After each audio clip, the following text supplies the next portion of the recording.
చాలా చల్లగా ఉంటుంది ఇక్కడ. సో ఈ వెదర్కి ఇలా ఎండలో కూర్చుంటే బాగుంటుంది కదా అనేసి అలా ఇంటి ముందుకు వచ్చి కూర్చున్నాను. అందులోనూ బెంగళూరు వెదర్ చల్లగా ఉంటుంది కదా వింటర్ సీజన్లో. సో చాలా రోజుల తర్వాత ఎండ కనిపించింది.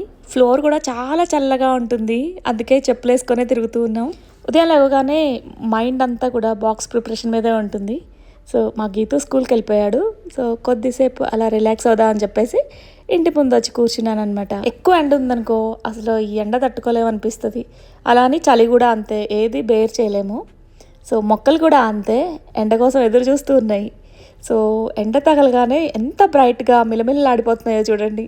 ఇంత ఫ్రెష్గా కనిపిస్తున్న ఈ మొక్కల్ని చూస్తుంటే మన బ్రెయిన్ కూడా యాక్టివ్ అయిపోతుంది. ఒక హాఫ్ అన్ అవర్ గ్యాప్తో అన్విత కూడా కాలేజ్కి వెళ్తుంది.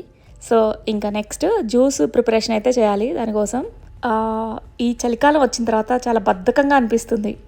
రోజు ఏం ప్రిపేర్ చేస్తాం, జ్యూస్ బోర్ కొట్టేసి కొన్ని రోజులు ఆపేసాం, మళ్ళీ ఈ మధ్యనే స్టార్ట్ చేసాం. అందులోనూ చలికాలం కదా, సో నాకైతే అసలు చేయాలనిపించట్లేదు. అన్విత అడుగుతుందనమాట. సో అందుకని తన కోసం అయితే ఇక్కడ ప్రిపేర్ చేస్తున్నా. హాయ్ గైస్, సో ఈరోజు జ్యూస్ వచ్చేసి పాలక్ అండ్ యాపిల్. సో మిక్సీలో ఉన్నాయి, గ్రైండ్ చేద్దాం. కొంచెం వాటర్ యాడ్ చేద్దాం, గ్రైండ్ అవ్వట్లేదు. మెత్తగా బ్లెండ్ చేసుకున్నాక కొంచెం సినమన్ పౌడర్ యాడ్ చేద్దాం. కొంచెం ఫ్లేవర్ బట్టి, అంటే ఫ్లేవర్ మీకు ఎలా కావాలంటే అంత. మళ్ళీ ఒకసారి మిక్స్ చేద్దాం. ఫైనల్గా కొంచెం లెమన్, ఒక హాఫ్ లెమన్.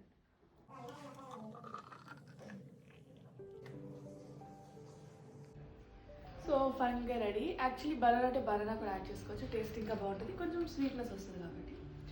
అండ్ ఇప్పుడే పెరుగన్నం తిన్నాను స్టఫ్ చేసుకొని. టిఫిన్ అయితే పెట్టడం ఆపేసింది, అసలు పెరుగన్నం తినట్లేదని చెప్పేసి పొద్దున పొట్టి పెరుగన్నమే ఇస్తుంది. బాడీ హీట్ ఉంటుంది కదా, అందుకని పెరుగన్నం తింటే కొంచెం బ్యాలెన్స్ అవుతుందని వడదు. సో ఎవ్రీడే ఎసెన్షియల్ తాగుతాం. నా కళ్ళు పనిచేయడం ఆపిన దగ్గర నుంచి తాగుతున్నాను అనుకుంటా దీన్ని.